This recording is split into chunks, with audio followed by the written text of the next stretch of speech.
Welcome to my short review of the Samsung 65-inch LED TV after 3 months of using it. When turning on the TV, it has some sort of HBO effect. When turning it on and off, which is nice. When pressing the home menu bar, you get up a menu bar that has a clean layout of shortcuts, such as what picture mode you would like, and type of sound mode, and switching from TV speaker to optical out, and a shortcut to network. When going to settings, you get more options for more individual settings that you can change.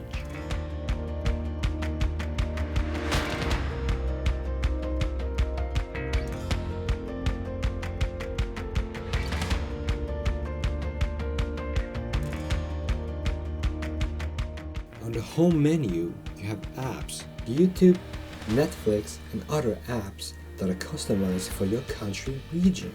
I've been watching a lot of movies and TV series, and the picture quality is amazing. When playing movies that has HDR support, you should enable HDR on your TV, since having it on will make the picture quality not so pale or washed out, but instead giving that variation of punchy colors from different ranges.